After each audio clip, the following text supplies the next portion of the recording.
বন্ধুরা, এই গরমে একদম স্বাস্থ্যকর পাতলা মাছের ঝোল করে নিলাম। কাতলা মাছ, আমি আজকে কাতলা মাছ দিয়ে করেছি, তোমরা যে কোনো মাছ দিয়ে করতে পারো।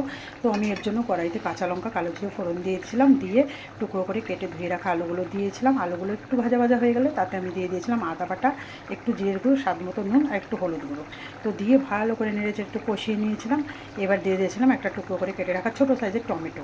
তো আবারও একটুখানি কষিয়ে নিলাম, কষিয়ে নিয়ে দিয়ে দিয়েছিলাম পছন্দ মতো ঝোল। তো ঝোলটা একটু ফুটিয়ে নিয়ে একটু ঢেকে ফুটিয়েছিলাম। আলুটা সেদ্ধ হয়ে গেলে দেখে নিয়েছিলাম, দেখে নিয়ে মাছগুলোকে দিয়ে দিয়েছিলাম। তো মাছগুলো দিয়ে আর একটু ফুটিয়ে নিচ্ছি। আর এখন দিয়ে দিয়েছি ভাজা জিরের গুঁড়ো। তো জিরের গুঁড়োটা আমি খালি কড়াইতে একটু টেলে নিয়ে শিলে গুঁড়ো করে নিয়েছিলাম, সেইটা উপর দিয়ে ছড়িয়ে দিয়েছিলাম। আর এখন আমি গ্যাসটা অফ করে দিচ্ছি। আমার একদম রেডি হয়ে গেল স্বাস্থ্যকর পাতলা কাতলা মাছের ঝোল। তো আমি বন্ধুরা, এইটা ফাইনাল লুক।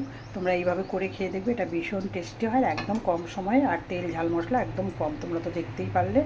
আজকের মতো এই অবধি, টাটা।